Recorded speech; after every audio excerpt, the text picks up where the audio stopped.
and this last particular one war was the nuclear war. And you can tell because you can read the descriptions of what's in the ancient text between the Mahabharata, the Bhagavad Gita, and the Sumerian cylinder scrolls. It literally describes radiation sickness, radiation poisoning, and the way the blast actually looks as a mushroom cloud when they go off. And they found glass in the sand, buildings have been vitrified and so forth. So basically what happened was a lot of them left. They just took off and got the heck out of here. Some stayed. Some were actually married already to humans and could not leave, because they were already banned from going back to their home planet because of mating with humans. They stayed here, but Amun-Ra, most interestingly, who was the main target of some of this second pyramid war to be killed and so forth, he escaped. But before he escaped, he left the kingship to his Ra-Kam, which is his offspring of. And the word Kam translates into the word shield. So you look and you say Ra shield. So right here you can see where we have a depiction of the Ra shield in ancient times, 6,000 years ago, already taking control of the finances and the kingdom from Amun-Ra, who was the brother of Thoth.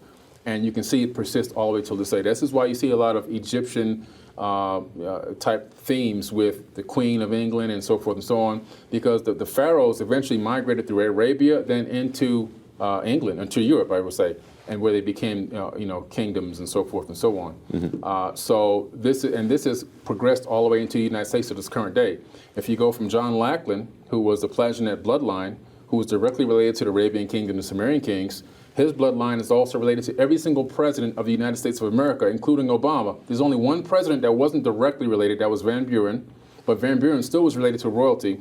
That particular year or that particular election, they didn't have a suitable bloodline to take that spot. But all the way from then through right now, even Donald Trump, who's related directly by blood to this bloodline, it's amazing. That's who's running this planet till this very day. There's still that bloodline here, and then you have the Germans as well.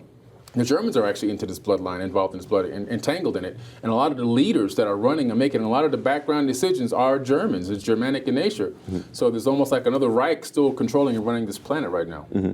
And what would the intention be, let's say, if for these Anunnaki descendants, in terms of how they view humans and what they ultimately see as far as this planet, as far as its resources and people? What is the value of maintaining a kingship here? Well, unfortunately for humans, they see humans as cattle. Humans are just another means to their end.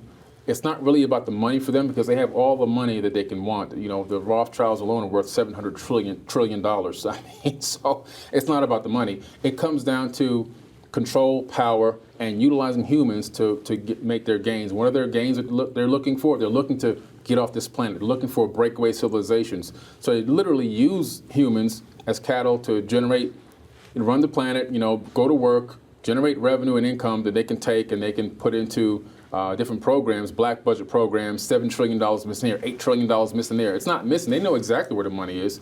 They're using this money to get off planet, and they have been. So that's the same thing goes for the We Buy Gold, which is a black budget behind the scenes program. Gold is one of the most needed things in the universe when you're talking about space travel. Gold is malleable. You can actually put electricity in on one end and get the same amount of electricity on the other end without losing anything in the friction. Okay, this is a very rare thing. You can make it into any shape or form. You could take it down into an atomic level and actually make atomic level microprocessors with the gold, which you would definitely need. And it's also radiation proof, and it reflects sunlight and radiation very well. So this is something you would need in radiation hardened computer boards and so forth. This is why gold is so valuable, and that was really what was behind the entire We Buy Gold project. That whole program is all about, in my opinion, the secret space program.